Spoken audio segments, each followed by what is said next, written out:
आज का मेरा टॉपिक है प्रयोजनवाद, प्रेगमेटिज्म एंड एजुकेशन। प्रयोजनवाद, शिक्षा में प्रयोजनवाद का क्या योगदान है, विभिन्न पहलुओं पर इन्होंने क्या अपने विचार दिए हैं, इसी के बारे में आज पढ़ेंगे। चलिए शुरू करते हैं। प्रयोजनवाद, सबसे पहली बात, प्रयोजनवाद शब्द की बात करें अगर हम प्रयोजनवाद प्रेगमेटिज्म की बात करें, क्योंकि प्रेगमेटिज्म का हिंदी जो है क्या है, प्रयोजनवाद। ठीक है, प्रेगमेटिज्म की उत्पत्ति हुई बाद में जो है प्रयोजनवाद भारत में ज्यादा उपयोग किया जाने लगा।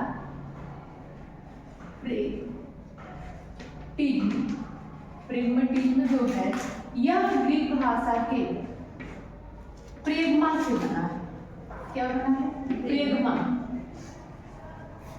प्रेगमा प्रेगमा या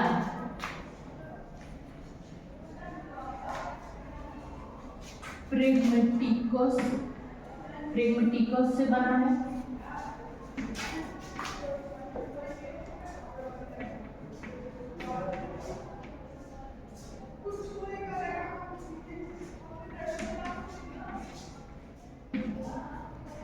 जिसका मतलब होता है, प्रेगमेटिज्म का मतलब होता है क्रिया, जिसमें जिसका अर्थ मीनिंग होता है। अगर मीनिंग की बात करें तो क्या होता है, क्रिया या करके सीखना कह सकते हैं। क्रिया मतलब करके सीखना, और या व्यवहारिक मतलब जिसका ज्ञान आप व्यवहारिक रूप से ले सके। तो इन दोनों अगर वर्ड की बात करें, इन दोनों शब्दों के आधार पर इसकी उत्पत्ति की बात करें तो प्रेगमा का मतलब होता है क्रिया या व्यवहारिकता द्वारा सीखना, यानी व्यवहारिक चीजों को सीखना और क्रिया द्वारा सीखना। तो इस तरह से प्रेगमेटिज्म का मतलब होता है जिसमें प्रयोग करके सिखाया जाए, जिसमें हमें व्यवहारिक ज्ञान दिया जाए। व्यवहारिक ज्ञान कहाँ मिलता है? जहाँ पे हम अनुभव आधारित ज्ञान लेते हैं, जहाँ पे हम करके सीखते हैं, जहाँ हम व्यवहार में उसको अप्लाई करते हैं, है ना। तो यहाँ पे व्यवहारिक ज्ञान मिले, वही प्रेगमेटिज्म है। अब इसी के आधार पे इनके विचार भी हैं। अब आगे हम इसके उत्पत्ति के बारे में थोड़ा सा जान लेते हैं। जैसे कि प्रेगमा शब्द ये ग्रीक शब्द है, तो जाहिर सी बात है ग्रीक से ही शुरू हुआ है। लेकिन प्रेगमेटिज्म प्रयोजनवाद की शुरुआत, प्रेगमेटिज्म का अगर शुरुआती हम वो देखें तो इसकी शुरुआत किन्होंने किया था? चार्ल्स सैंडर्स, आगे पियर्स ने। चार्ल्स पियर्स ने, इनका नाम करते हैं चार्ल्स पियर्स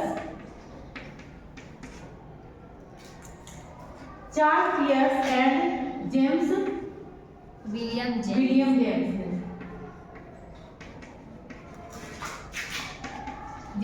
ये दोनों कहाँ के थे? अमेरिकन थे।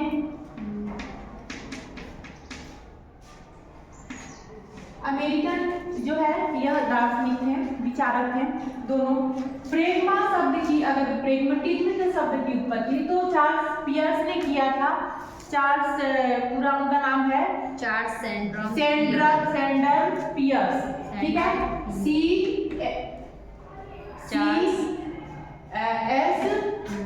क्या है? पियर्स, है ना। CS पियर्स इनको कहते हैं। इन्होंने शब्द की उत्पत्ति की, प्रेगमेटिज्म की बात की, और उन्होंने इसमें प्रेगमेटिज्म में जो है व्यक्ति के अनुभवों के आधार पर अनुभववाद का उत्पत्ति किया, अनुभव के आधार पर सीखने की बात की। चार्ल्स पियर्स ने, विलियम जेम्स ने, हाँ। और इन दोनों ने कहीं ना कहीं इनकी उत्पत्ति क्या करते हैं, प्रतिपादक कहे जाते हैं। लेकिन फादर ऑफ प्रेगमेटिज्म किसको कहते हैं? चार्ल्स पियर्स को।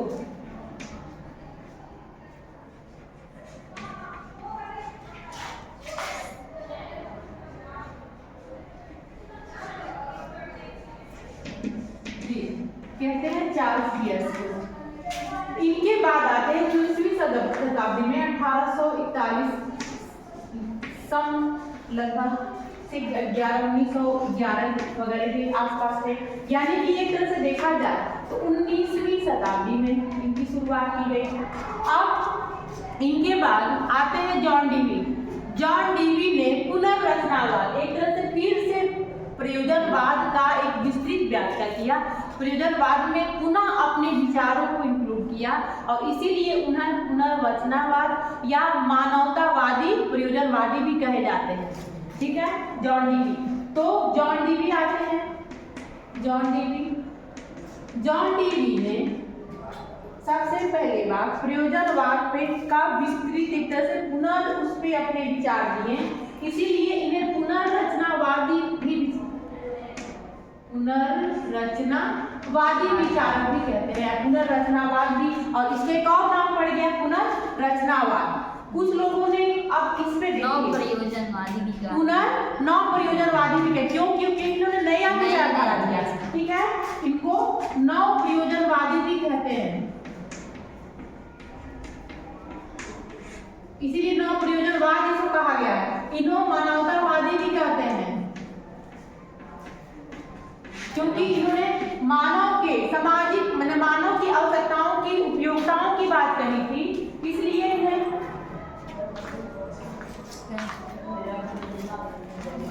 इसलिए इन्हें नव प्रयोजनवादी भी कहा जाता है।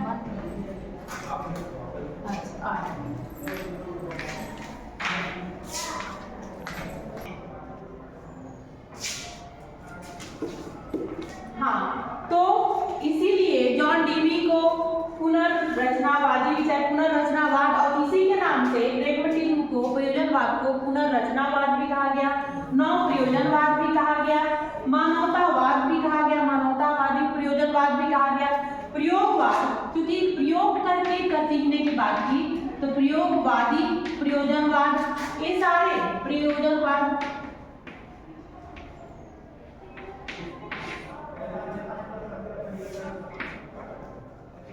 ठीक है, ये सब विचारों से इनके अनेक उपनाम आए।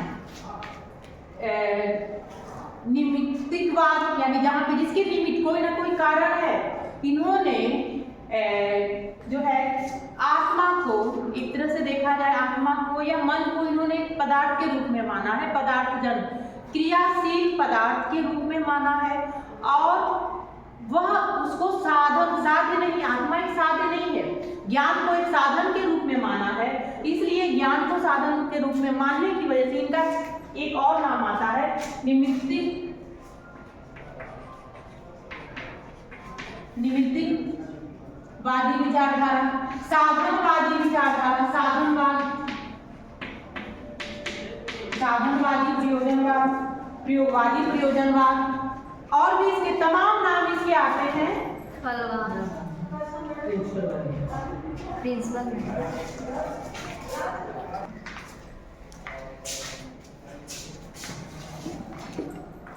साधनवादी विचारक, निमित्तिकवादी विचारक, प्रयोजनवाद, उपयोगिता, क्योंकि प्रयोजनवाद जो है उपयोगिता के आधार, मानवतावादी विचारक होते हैं, फलवादी, हाँ, क्योंकि मानवीय आवश्यकताओं को पूरा करने के लिए उपयोगिता के आधार पर, उसी के अनुसार, मानवीय उपयोगिता के अनुसार ही इसमें चीजों को परिवर्तनशील माना है, चाहे वह शिक्षा हो, चाहे शिक्षा की व्यवस्थाएं हो, चाहे पाठ्यक्रम हो। इसीलिए इन्होंने फिक्स शिक्षा के उद्देश्य हो, इन सब में कभी भी इन्होंने किसी भी चीज को स्थिर निश्चित नहीं माना है, इसीलिए इन्हें परिवर्तनवादी विचारक भी कहते हैं। ठीक है, उपयोगितावादी प्रयोजनवाद कह सकते हैं, साधनवादी परिणामवादी प्रयोजनवाद,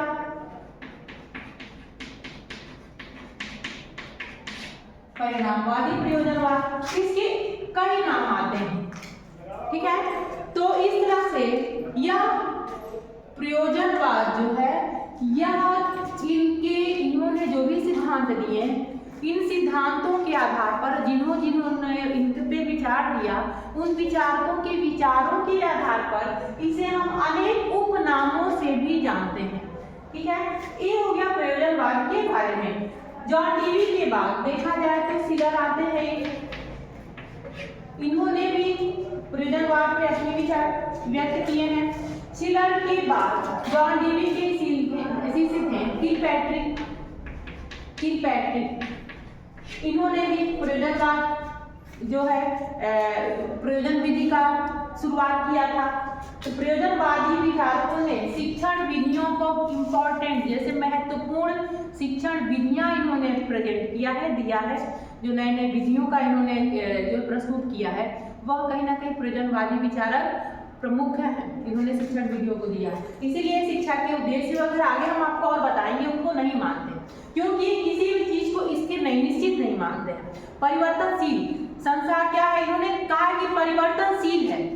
आज जो है वह कल चीजें परिवर्तित हो जाएंगी और परिवर्तन कैसे, समाज की आवश्यकताओं के अनुसार, व्यक्ति की आवश्यकताओं के अनुसार से परिवर्तन होते रहते हैं। इसीलिए उस कोई भी चीज को हम फिक्स नहीं कर सकते हैं, चाहे वो पाठ्यक्रम हो, शिक्षा के उद्देश्य हो या अन्य चीजें हो, वह समय के अनुसार और मांग के अनुसार, उपयोगिता के अनुसार जैसी आवश्यकताएं होंगी व्यक्ति के, उनके अनुसार वह परिवर्तित होती रहती है। ठीक है, इसलिए प्रयोजनवाद कहने में एक तरह से परिवर्तनशील विचारक है।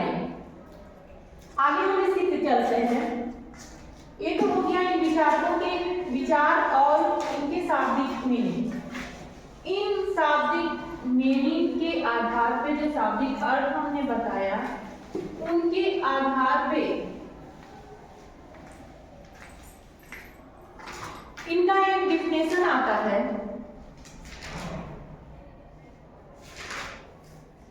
जिन्हों रॉस महोदय ने कहा, लिखा है, रॉस महोदय ने प्रयोजनवाद के डिफिनेशन दिया है। रॉस महोदय ने प्रयोजनवादी विचार की डिफिनेशन दिया है। इनके अकॉर्डिंग प्रयोजनवाद निश्चित रूप से एक मानवतावादी दर्शन है। इनका कहना है कि प्रयोजनवाद निश्चित रूप से एक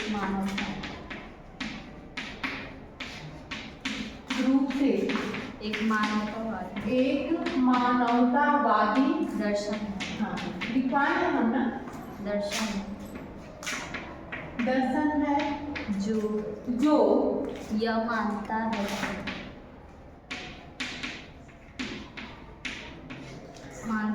कि मनुष्य की क्रियाएं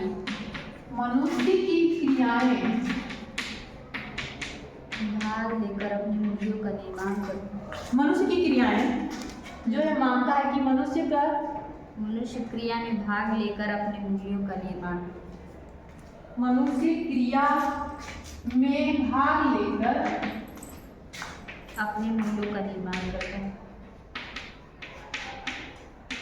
अपने मूल्यों का निर्माण करता है। और यह मानता है निर्माण करता है और यह मानता है कि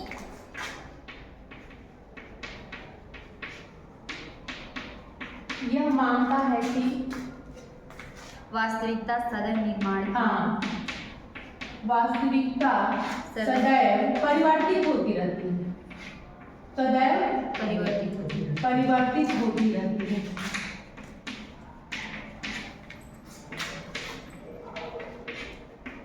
प्रयोजनवादियों का विचार है कि प्रयोजनवादी निश्चित रूप से एक यह मानवतावादी विचार है, क्योंकि इन्होंने मानव की उपयोगिता, मानव की आवश्यकता, मानव की जो है उसी को मुख्य माना है। मानव के जीवन को सुखी बनाना, इनको इन्होंने जो है इनका दर्शन उसी पे है। तो एक मानवतावादी दर्शन है, क्योंकि जो यह मानता है कि मनुष्य की मनुष्य की क्रिया में भाग लेकर अपने मूल्यों का निर्माण करता है और यह वास्तविकता सदैव परिवर्तित होती रहती। कभी भी कोई भी वास्तविक सत्य, आज जो सत्य है जरूरी नहीं है कि फिर आने वाले समय में हमेशा के लिए वह सत्य ही हो, उसमें परिवर्तन होता रहता है। आवश्यकताओं के अनुरूप परिवर्तन, जैसे समाज में भी परिवर्तन होता है, उनके मूल्यों और आदर्शों में परिवर्तन होता है। तो इस तरह से इन्होंने परिवर्तनशील माना है। इसलिए तो कहा गया प्रयोजनवादी जो है विचारक है, कहीं ना कहीं आधुनिक जो है विचारों से बहुत ज़्यादा इनकी विचारें मेल खाती हैं। आज इसके प्रयोग भी किए जा रहे हैं, इनकी जो विधियां हैं। तो परिवर्तनशील इन्होंने माना है समाज को, और जो भी मूल्य और आदर्श वो भी परिवर्तित होते रहते हैं। ये रास के डिफिनेशन है प्रयोजनवाद के पक्ष में इन्होंने दिया है। अब इनके जो सिद्धांत, अब इनके थोड़ा सा दर्शन के मूल तत्वों की बात करें, प्रयोजनवादी विचारकों के तीनों तत्व अगर हम देखें,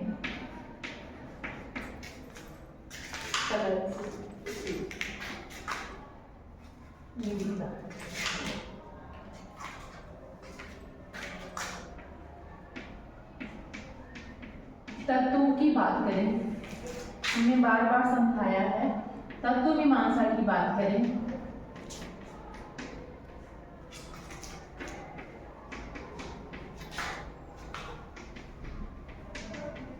ज्ञान मीमांसा और मूल्य मीमांसा,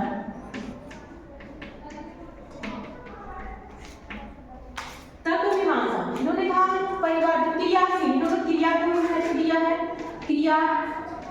क्रियाशीलता को ही महत्व दिया है, इन्होंने प्रयोग को महत्व दिया है, इन्होंने आत्मा को पदार्थ कहा है, या मन को पदार्थ जन्य चेतन, ठीक है, आत्मा को पदार्थ जन्य चेतन के रूप में माना है,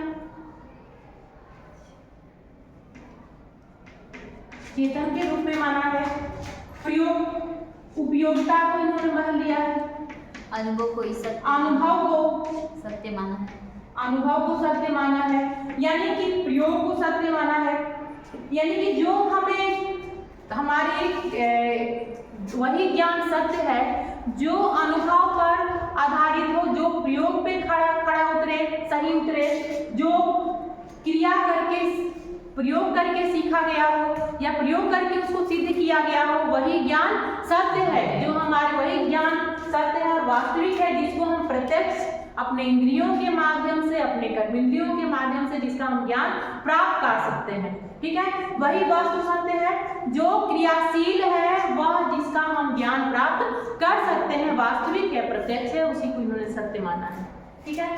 ज्ञान मीमांसा, अब ज्ञान कैसे प्राप्त करेंगे? अनुभव के आधार पे, प्रयोग करके, ये सारे ज्ञान के तरीके अपने ज्ञानेंद्रियों के माध्यम से, है ना, के माध्यम से, हाँ, ज्ञानेंद्रियों के माध्यम से, कर्मेंद्रियों के माध्यम से, अनुभव द्वारा, प्रयोग द्वारा, है ना, करके सीखना, करके जिसमें हम अनुभव प्राप्त करें, करके सीखें उसके द्वारा। और इसीलिए इन्होंने कहा है कि ज्ञान क्या है? ज्ञान एक साधन है, ज्ञान एक साधन है, ज्ञान को साध्य नहीं माना है, इसको हम आधारण है, ज्ञान एक साधन है, हमें अपने जीवन को सुखी बनाने के लिए, समाज में समायोजन स्थापित करने के लिए, हमें चीजों को प्रयोग करने के लिए, प्रयोग करके जो ज्ञान अर्जित हो, ज्ञान एक साधन है व्यक्ति को जीवन को सुखी बनाने के लिए, ठीक है। ज्ञान मूल्य मीमांसा इनके क्या है? मूल्य क्या है? अब इन्होंने मूल्य मीमांसा में कहीं ना कहीं जो परिवर्तनशील सत्ता है, तो किसी भी मूल्य को इन्होंने निश्चित नहीं किया है। सबसे पहली बात, मूल्य को निश्चित नहीं करते हैं, अनिश्चित माना है। क्यों? क्योंकि ये मानते हैं कि बालक विद्यालय में पढ़ रहा, सीख रहा, स्वतंत्र वातावरण में वह सीख रहा है, तो वह सीखने के आधार पे अपने मूल्यों को निश्चित कर सकता है, अपने मूल्यों को नया मूल्य बना सकता है, ठीक है। तो वह कोई भी मूल्य, पिछला जरूरी नहीं है, मूल्य वह सीख के ज्ञान अर्जित करके या उसको स्वतंत्र वातावरण में छोड़ दिया जाए, वहां पे वो नए सिरे से कोई नया मूल्य भी स्थापित कर सकता है। इसीलिए इन्होंने समस्या समाधान विधि पे कहीं ना कहीं ज्यादा जोर डाला है, प्रोजेक्ट विधि, प्रयोजन विधि पे जोर दिया है, इसलिए इनके मूल्य निश्चित नहीं माना है। कौन से मूल्य सत्य है? वही मूल्य सत्य है जो प्रयोग करके सिद्ध किया जा सके, ठीक है।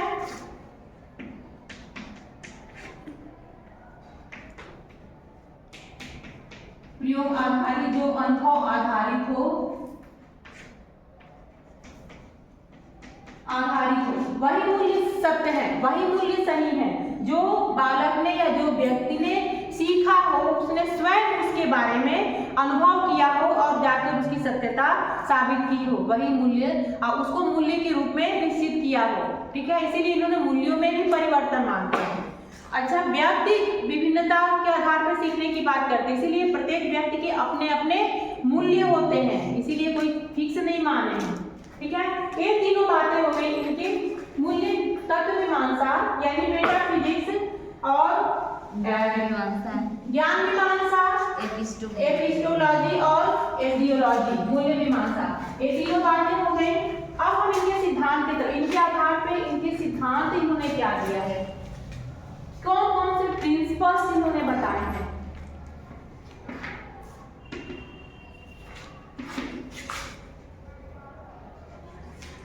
प्रेगमेटिज्म, प्रिंसिपल्स ऑफ प्रेगमेटिज्म, प्रयोजनवादियों ने सिद्धांत कौन कौन से दिए हैं। सिद्धांत की बात करें हम, सबसे पहली बात, सिद्धांत अगर हम मनुष्य जो है प्रत्यक्ष जो ज्ञान प्राप्त करता है, इस संसार में जो भी तत्व है वो तत्व और क्रियाएं क्या है, वही सत्य है जो प्रयोग के आधार पे सिद्ध किए जा सके, जो मानव के प्रयत्नों की प्रत्ययों के आधार पे प्राप्त हुए हों, तो इसलिए मानव के प्रयत्नों को महत्व दिए हैं।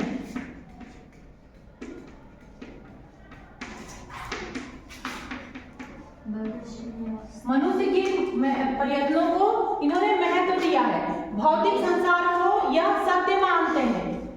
क्या कहा है, भौतिक संसार ही सत्य है।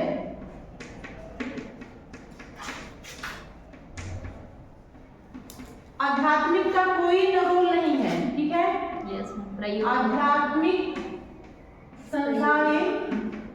संसार नहीं मानते, कोई भी आध्यात्मिक संसार नहीं है, उसकी परिकल्पना, बस कहते हैं कि एक कल्पना है, कल्पना मात्र है, ऐसा कोई सत्य नहीं है, रूप नहीं है। आत्मा क्या है, आत्मा एक पदार्थ जन्य चेतन है। अभी हमने बताया था आत्मा क्या है, पदार्थ जन्य चेतन, चेतन है, क्रियाशील चेतन, यानी कि चेतन है या क्रियाशील है, सक्रिय जो है चेतन पदार्थ है। ईश्वर को ये नहीं मानते, ईश्वर में आस्था नहीं रखते हैं। मनुष्य का विकास किसमें होगा, समाज में ही हो सकता है, समाज में ही ना, समाज में ही संभव।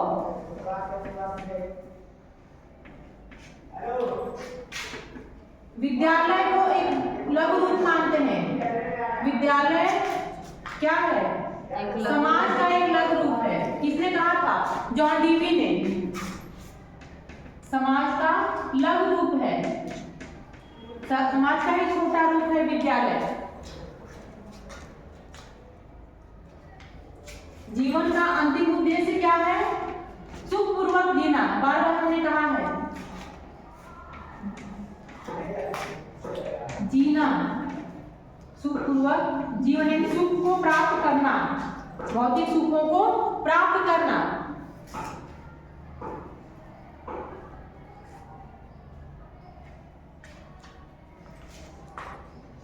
इन्होंने एक बात कही है, संसार जो है अनेक तत्वों एवं क्रियाओं के सम्मिश्रण से बना है। तत्व यानी भौतिक तत्व, ठीक है, संसार क्या है, अनेक तत्वों एवं क्रियाओं से निर्मित है।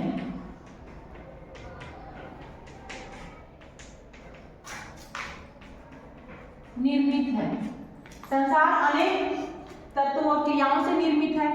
जो क्रिया क्या है, जो क्रियाशील है, क्योंकि उन्होंने क्रिया पर ही अपने सिद्धांत दिए हैं, क्रिया के आधार पर ही जो है संसार की चलता है। अब विभिन्न वस्तुओं का निर्माण होता है, वस्तु कैसे पता चलता है, उनकी सक्रियता के आधार पे हम उसके बारे में जानकारी प्राप्त करते हैं।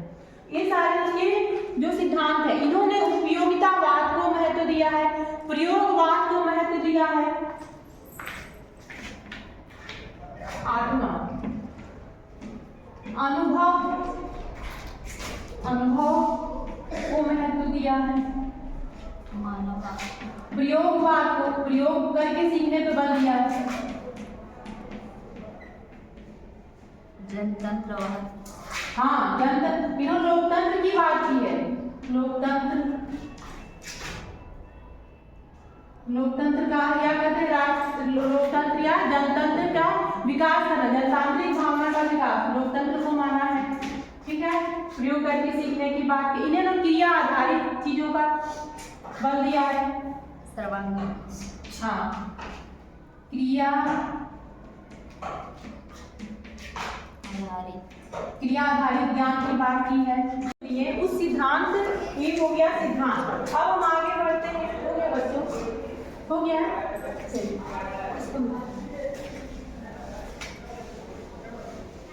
आज का क्लास आपका पूरा प्रयोजनवाद जो है उसको कंप्लीट करने का है, और इसमें जो है आपके जो टोटल प्रयोजनवादी विचार जो इन्होंने कहा है। अब प्रयोजनवाद और शिक्षा की बात करते हैं। शिक्षा, तो सबसे पहली बात क्या है, शिक्षा का इन्होंने मीनिंग क्या दिया है। ठीक है, शिक्षा के बारे में ये क्या कहते हैं। शिक्षा के बारे में इन्होंने कहा है वही शिक्षा जो मानव के लिए उपयोगी हो, मानव के लिए उपयोगी है, उसकी आवश्यकताओं को पूरा करने में सक्षम है, उसको आगे सुख सुविधाएं प्रदान करने में, सुखी बनाने में सक्षम हो, वही शिक्षा है। शिक्षा क्या है, व्यक्ति का जो सर्वांगीण विकास करे, उसे उसके जीवन की उपयोगिताओं को पूरा करने में सक्षम हो, उसकी आवश्यकताओं को पूरा करने में सक्षम है, वही शिक्षा है। इनके आधार पर इनकी शिक्षा के मीनिंग इन्होंने दिया है। क्या दिया है, जॉन डीवी का कहना है, जॉन डीवी ने कहा है शिक्षा व्यक्ति की उन सब योग्यताओं का विकास है जो उसमें अपने पर्यावरण को नियंत्रण रखने तथा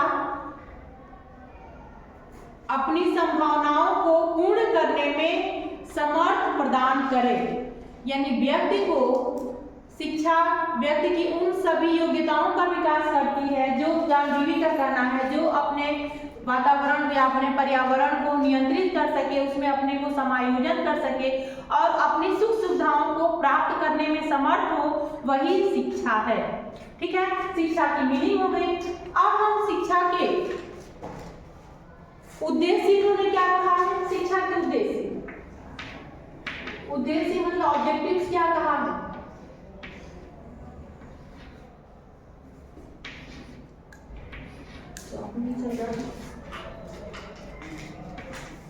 ग्रीन